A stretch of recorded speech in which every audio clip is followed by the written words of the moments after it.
भगवती बाल निकेतन उच्च माध्यमिक विद्यालय के डिजिटल प्लेटफॉर्म पर आज हमारे सामने कक्षा 12 राजनीति विज्ञान के बारे में हम यहाँ पर पढ़ेंगे, जिसमें आज हम अपना अध्याय जो ले रहे हैं, पहला अध्याय है जिसका नाम है न्याय। न्याय को हम अंग्रेजी के अंदर जस्टिस के नाम से भी जानते हैं। न्याय क्या है, न्याय के बारे में क्या विचार अलग अलग राजनीतिक दार्शनिकों ने रखे, उसके बारे में हम यहाँ पर विस्तृत रूप से विश्लेषण करेंगे। तो सबसे पहले हम इस शब्द का जो अर्थ है या इसकी जो अभिप्राय है, इसमें जो परिभाषा है, इसके बारे में जानेंगे। तो न्याय से क्या अभिप्राय है? न्याय एक सरल भाषा के अंदर अगर अपन बताएं तो प्रत्येक व्यक्ति को अपना निर्धारित कार्य करना और दूसरे के कार्यों में किसी भी प्रकार का कोई हस्तक्षेप नहीं करना। हस्तक्षेप का मतलब है कि किसी भी दूसरे व्यक्ति के कार्यों में अड़ंगा या टांग नहीं अड़ाना। अगर अपन सीधी सरल भाषा में कहें तो वो नहीं करना, वो क्या कहलाता है? न्याय कहलाता है। क्या कहलाता है? न्याय। न्याय जो शब्द है उसके ऊपर सबसे पहले जो विचार है वो राजनीतिक विज्ञान के अंदर प्लेटो के द्वारा रखे गए। प्लेटो, क्या नाम है उसका? प्लेटो राजनीतिक विज्ञान के महान दार्शनिक थे। उन्होंने न्याय के बारे में सबसे पहले अपनी विचार या अपनी अवधारणा जो उन्होंने दी थी। प्लेटो ने न्याय की जो व्याख्या है वो अपनी एक पुस्तक थी, जिस पुस्तक का नाम था रिपब्लिक। क्या नाम था?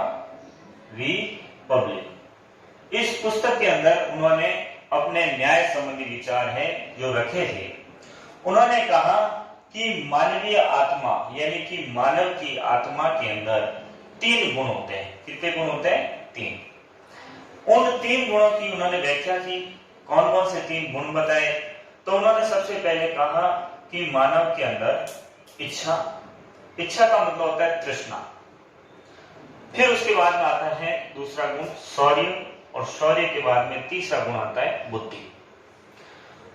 तो व्यक्ति या मानव के अंदर 3 गुण, और उन 3 गुणों के आधार पर उन्होंने, प्लेटो ने समाज को 3 वर्गों में बांटा। कितने वर्गों में? 3 वर्गों में उन्होंने यही कहा कि समाज के अंदर सभी व्यक्ति जो रहते हैं उनके अंदर इन गुणों के आधार पर जो है उनका वर्गीकरण किया जाएगा। तो उन 3 वर्गों के नाम यहाँ पर सामने जो मैं लिख रहा हूं या लिखे हैं मैंने। तो सबसे पहला है उत्पादक वर्ग, दूसरा आता है सैनिक वर्ग, और तीसरा आता है शासक वर्ग। अब ये वर्ग है वो इन मानवीय आत्मा के गुणों के आधार पर उनका वर्गीकरण हुआ है। तो प्लेटो ने यही कहा कि उत्पादक वर्ग में जो मानवीय जो गुण ज्यादा होगा वो व्यापारी कहलाएगा। और कौन कहलाएगा? जिसके अंदर ज्यादा होगी तृष्णा का मतलब होता है इच्छा भी कह सकते हैं, लालचा भी कह सकते हैं। तो व्यापारी जो वर्ग है या उत्पादक वर्ग है जिसके अंदर तृष्णा ज्यादा होगी वो इस वर्ग में आ जाएगा। फिर बात आता है शौर्य यानी कि अपन कह सकते हैं कि साहस, निडरता और लड़ने की क्षमता जिसके अंदर ज्यादा होगी वो सैनिक बनेगा। क्या बनेगा?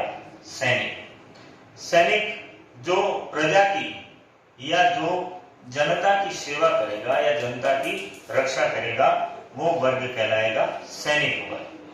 उसके बाद में तीसरा जो वर्ग आता है वो शासक वर्ग आता है। शासक वर्ग के अंदर सबसे अधिक किस तत्व की अधिकता होगी? बुद्धि यानी कि सोचने की और समझने की जो शक्ति है वो अगर जिस व्यक्ति के पास ज्यादा है तो वो शासक वर्ग में आएगा। शासक वर्ग के अंदर यानी कि वो शासन करेगा। वो क्या करेगा? शासन करेगा। और इन पीछे के जो 2 वर्ग हैं उनके ऊपर वो अपना अधिकार या उनका है वो संचालन करेगा। तो इस प्रकार से हमने आज देखा कि न्याय क्या है, न्याय की सरल परिभाषा यहाँ पर, फिर उसके बाद में न्याय की अवधारणा देने वाले कौन थे? प्लेटो।